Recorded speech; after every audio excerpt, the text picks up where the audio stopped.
Hey, Clayton, if God is going to fix everything, why does this life matter? Because this comes from someone who's reading the end of the story, Revelation 21, 22. New heavens, new earth are going to come in, and things are going to be fixed, right? God's going to wipe away every tear. He's going to undo death. There's no more crying or suffering or pain or any of this stuff, and he's going to take care of all of it. And all that was lost is going to be restored. It's going to be amazing. But the question is, okay, so if that's going to happen, then what difference does it make to do anything around here, to fix things in the world or to, improve anything? We're not going to get the job done until he comes. And when he comes, he's just going to do it all, even if we messed it up, right? Like things are going to be messed up and he's going to fix it. So why do I bother here? Okay. This is a great question. This is one a lot of people feel. One thing to remember is this: the new creation is not something totally separate and totally different from the old creation. It's actually a continuation of the old creation, because that's what God is doing. He is saying, I made a world that I love and I wanted it to be good, and then sin came in and messed it up. And what I'm doing is I'm restoring it to what it was meant to be. I'm taking it back to where before sin, and I'm not chucking all of this stuff. I'm making it what it was supposed to be. I'm throwing out the unwanted visitor, and I'm restoring the home that I built. And so this is what's going on. He is taking the old creation and turning it into the new creation to be all that it was meant to be. And so the new creation is meant to be, to have the things from this life brought into that part, but totally transformed and free from sin. And what that means is that the kinds of things that were in this life, even when they were tainted by sin, if they're worth preserving, they will be preserved. The things of this life that we say, man, this was a beautiful piece of art, or this was an amazing kind of culture that people developed, or this was something that someone accomplished. These are the sorts of things that we say, we want those things in the new creation. And God will say, the things that I can bring in here that are worth preserving are going to be preserved. And so he's going to do that. And so there are going to be things from this life that are going to be brought in. Now, we don't know what form that will take. We don't know exactly what it will look like to bring the work of our hands into the new creation, but there are these verses that describe the kings of the earth bringing their glory into the new Jerusalem. We're going to take the things of culture, the things that we did in this life, the things that were developed in all of these different contexts, and say, let's now bring them into the new world and present them as something glorious and purified. So big picture, that's what's going to happen. But there are also a lot of things that are going to be broken at the end, and they're going to be fixed by Jesus, okay? So why does it matter that we do all these things right now? There's a whole lot of things, even if you don't talk about, the end. I mean, after I'm gone, there's a lot of things that I've done that are just going to crumble to dust. Why are they worth doing? A few different thoughts. Number one is this: some of the things we're doing now is about training or practice for our future life and work in the new creation. I know this sounds really odd, right? But we will work in the new creation. That's one of the good things in the old creation. God intended us to work even before sin came in, which means some of the things we're doing right now, the way we're learning to relate to people, the way we're learning to think, the kind of character and skills we're developing, I think that God will put those to use for good, holy, untainted things in the new creation. I think we're actually doing some kind of training practice for future life and work here and now. Now, I don't know how those skills will transfer. I think it's a little bit like in The Karate Kid when Mr. Miyagi is like, wax on, wax off, wax on, wax off.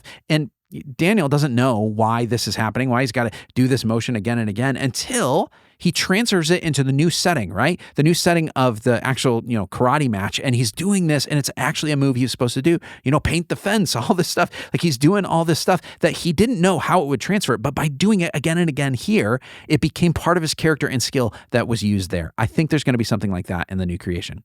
A way to think about this is that all of life is like an internship for eternity, right? We're going to be working as kings of the new creation, kings and queens of the new creation. And one day we will put to work the things that we were made to do in this life, in that life.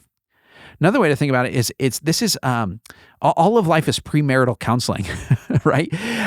You say, look, I am spending this life getting to know God and what he's interested in and partnering with him in his work because I'm going to be in relationship with him forever, right? I'm learning to relate to God here and now because we're going to be married, right? Like the bride of Christ will be united with Jesus, and we are going to enjoy life with him. So why not start getting close to him and getting a good relationship with him now?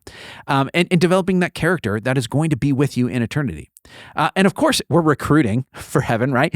Some of what we're doing is not going to be waste away in any way because we're going to rescue people from the kingdom of darkness so they can be in the kingdom of light, and they're going to be with us for all eternity. And here's the other thing. Some of what we're doing right now, even if it goes away, right? Like if in my lifetime, the good things that I do in this life or the things that I experience, they just drift off into dust and they're not something that, lasts forever. In the moment, I can still experience a foretaste of eternity. I can get a little glimpse of the new creation. Think of it like this. Your body, no matter what happens, is going to decay and die, right? You're going to die eventually. And that means that your body is going to be buried in the ground and turn to dust.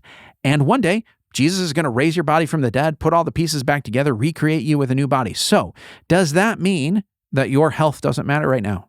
That you shouldn't do anything to eat healthy or exercise or maintain fitness or do anything like that? That's all a waste because one day he's just going to fix it all. Well, no, it's not, because here and now, you know, I want my body to be as healthy as it can be because bodies are good, right? And I want to be able to do what I can with it while I can. And even though I will not experience a perfectly healthy body until the new creation, I want to experience something of a healthy body right now. I want to know what that is because you know what? I'm not content to say, well, I'm going to sit here and suffer and wait until one day it's all perfect. I'm not going to look at the world and say, well, this is all terrible. I'm just going to endure it. And then one day Jesus is going to fix it. No. I want to experience and bring as much of a taste of heaven as I can right now. Even though I can't bring the kingdom, on my own strength or in my own power or fully and finally, I want to, where I go and where God's people go, we want to experience a little bit of like, oh, that's a glimpse of where it is going and what it should be like, right? That's what's going on. That's why Paul says, your labor is not in vain. He says this in the context of talking about resurrection. He says the reason your labor is not in vain in this life is because there is a resurrection where it will all come together, all be fulfilled. There's this story that J.R. Tolkien talks about. It's called Leaf by Niggle, and it's the story of this guy who's an artist, and he works all his life, and he spends his time, and he is painting this tree. And over the course of his lifetime, he only manages to do just little bits. Like he, works on a couple of leaves and he's got this mural of this tree and it's incomplete. And he keeps getting interrupted by his neighbor and troubled by things in life. And he just never completes it. And one day he dies. But then later in the story, in the afterlife, right? And it's a parable, so it's not totally accurate. But he goes and he's there.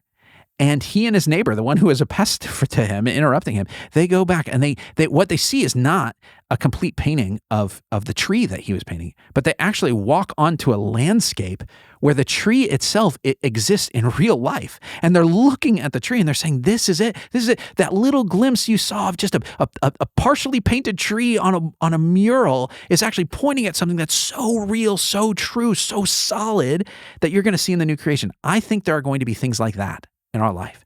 That we say, I worked on this, I labored on this, I did these things in this life, and it seemed like they were for nothing. They passed away. And yet one day in the new creation, the fulfillment of that in ways we don't even understand is going to happen. Thanks for listening. If you've got your own questions, email questions@BibleSavvy.com. Like and subscribe to catch our regular episodes every Monday on the Bible Savvy Podcast.